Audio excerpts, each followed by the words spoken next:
Python ప్రోగ్రామింగ్‌లో some of క్యూబ్స్‌ని ఏ విధంగా find చేస్తాము అనేది ప్రోగ్రామ్‌లో చూద్దాము. ఫర్ ఎగ్జాంపుల్ నేను ఇన్‌పుట్ నుంచి n వాల్యూ 4 తీసుకున్నాననుకోండి. నాకు అవుట్‌పుట్ ఏం రావాలంటే 1 cube plus 2 cube plus 3 cube plus 4 cube అదంతా సమ్ జరిగి అది అవుట్‌పుట్‌గా అయితే ప్రింట్ అవ్వాలి. ఫర్ ఎగ్జాంపుల్ 1 క్యూబ్ అంటే 1, 2 క్యూబ్ అంటే 8, 3 క్యూబ్ అంటే 27, 4 క్యూబ్ అంటే 64 ఇదంతా కూడా సమ్ జరిగి ఆ రిజల్ట్ అనేది నాకు అవుట్‌పుట్‌లో రావాలి. n వాల్యూ 5 తీసుకుంటే 1 cube plus 2 cube plus 3 cube plus 4 cube plus 5 cube ఇదంతా సమ్ అనేది జరగాలి. ఆ సమ్ జరగడం కోసం మనం పైథాన్ ప్రోగ్రామ్‌ని ఏ విధంగా బిల్డ్ చేస్తాము అనేది ఇప్పుడు చూద్దాము. నేను ఈ క్యూబ్స్ సమ్ అవ్వడం కోసం ఒక ఫంక్షన్ అనేది క్రియేట్ చేస్తున్నాను. మన ఫంక్షన్ క్రియేట్ చేయాలంటే డీఈఎఫ్ అనే కీవర్డ్‌ని అయితే యూజ్ చేస్తాము. నేను క్రియేట్ చేసే ఫంక్షన్‌కి సమ్ ఆఫ్ సిరీస్ అని అయితే నేమ్ పెట్టుకుంటాను. ఏ నేమ్ అయినా తీసుకోవచ్చు. స్పేసెస్ అయితే ఇవ్వకూడదు. సో, కాలన్ ఆపరేటర్ యూజ్ చేసి ఇక్కడ సమ్ అనే ఒక వేరియబుల్ తీసుకున్నాను. ఆ సమ్ అనేది నాకు ఇనీషియల్‌గా 0 అనుకుంటున్నాను. ఇప్పుడు నేను ఇక్కడ ఒక ఫర్ లూప్‌ని యూజ్ చేస్తున్నా. For I in range. నాకు ఈ ఐ ఇన్ రేంజ్ ఎక్కడి నుంచి ఎక్కడి వరకు కావాలి? స్టార్టింగ్ వాల్యూ ఎక్కడి నుంచి కావాలి? ఎండింగ్ వాల్యూ ఎక్కడ కావాలి? ఫస్ట్ స్టార్టింగ్ వాల్యూ చూస్తే నేను n వాల్యూ 5 ఇచ్చాననుకోండి. మనకి ఎక్కడి నుంచి స్టార్ట్ అవుతుందండి? 1 cube, 2 cube, 3 cube, 4 cube, 5 cube. n value 3 ఇచ్చాననుకోండి. 1 cube, 3 cube, 3 cube. అంటే మనకు ప్రతిసారి కూడా 1 నుంచి స్టార్ట్ అవుతుంది కాబట్టి స్టార్టింగ్ వాల్యూ 1 అని ఇస్తున్నాను.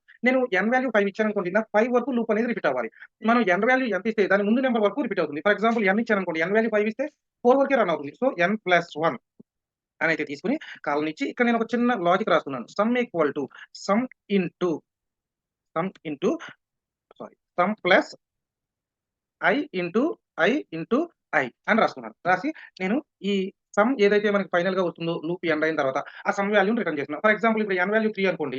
మనకి for I in range I అనేది 1 నుంచి స్టార్ట్ అవుతుంది. సో, ఇనీషియల్‌గా సమ్ అనేది మనం 0 తీసుకున్నాం. ఇక్కడ ఏం జరుగుతుంది? Sum equal to 0 plus 1 into 1 into 1. 1 into 1 into 1 అంటే 1 1 ప్లస్ 0 అంటే 1 అంటే సమ్ వాల్యూ 1 అయింది. ఈసారి ఐ వాల్యూ 2 అయిందండి.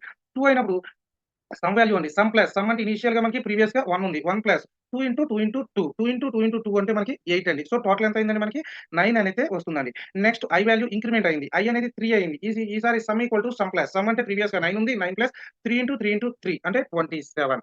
సో, టోటల్ 36 అండి. ఈసారి ఐ వాల్యూ ఇంక్రిమెంట్ అయ్యి 4 అయిందండి. మనం స్టార్టింగ్ వాల్యూ 1 తీసుకున్నాము.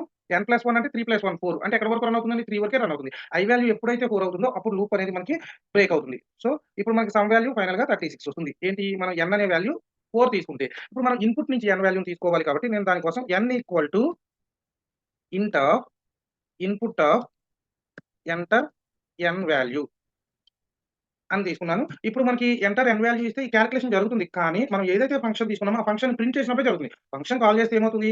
ఆ వాల్యూ అనేది మనకొస్తుంది. ఇంటర్నల్‌గా వస్తుంది. కానీ మనకి అవుట్‌పుట్‌లో కనిపించాలంటే ఖచ్చితంగా దాన్ని మనం ప్రింట్ చేయాలి. సో, ప్రింట్ ఏదైతే మనం ఫంక్షన్ తీసుకున్నామో ఆ ఫంక్షన్‌ని కాల్ చేస్తున్నాను.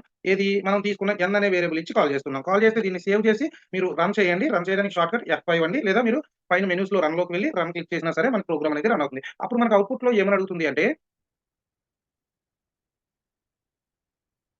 ఎంటర్ n వాల్యూ అని వచ్చింది. ఇక్కడ నేను 3 ఇచ్చానండి. చూడండి 36 వచ్చింది. అంటే 1 cube 1 plus 2 cube 8 plus 3 cube 27 equal to 36. ఇంకా మనకి క్లియర్‌గా అవుట్‌పుట్ మనం చూసుకోవడం కోసం అంటే క్లియర్‌గా అర్థం అవ్వడం కోసం నేను ఇక్కడ ఏం రాస్తున్నాను అంటే డబుల్ కొటేషన్‌లో సమ్ ఆఫ్ ఫస్ట్ అని డబుల్ కొటేషన్ క్లోజ్ చేసి కామా పెట్టి n అనే వాల్యూని తీసుకొని మళ్ళీ కామా పెట్టి డబుల్ కొటేషన్‌లో క్యూబ్స్ అని తీసుకొని క్లోజ్ చేశాం. అంటే ఇది ఏంటంటే మనకి అవుట్‌పుట్‌లో ఏం రావాలి? సమ్ ఆఫ్ ఫస్ట్ అని మనం తీసుకునే వాల్యూ వచ్చి క్యూబ్స్ అనొచ్చి ఇది ప్రింట్ అవ్వాలి. సో, అలాగే ఈక్వల్ టు కూడా తీసుకున్నాం. కొంచెం క్లారిటీ కోసం. ఇప్పుడు నేను ఎగ్జిక్యూట్ చేస్తున్నాను. ఎగ్జిక్యూట్ చేస్తే మనకి ఎంటర్ n వాల్యూ 5 ఇచ్చామండి. Some of first 5 cubes equal to 225 ఈ విధంగా మనకి రిజల్ట్ అనేది వస్తుంది. క్యూబ్స్‌ని సమ్ చేయడం కోసం ఫస్ట్ నేచురల్ నంబర్ క్యూబ్స్‌ని సమ్ చేయడం కోసం పైథాన్‌లో ఈ విధంగా మనం కోడ్‌ని అయితే రాస్తాము. ఫ్రెండ్స్ వీడియో నచ్చితే లైక్ చేయండి. అలాగే ఛానెల్‌ని సబ్స్క్రైబ్ చేసుకోకపోతే సబ్స్క్రైబ్ చేసుకోండి.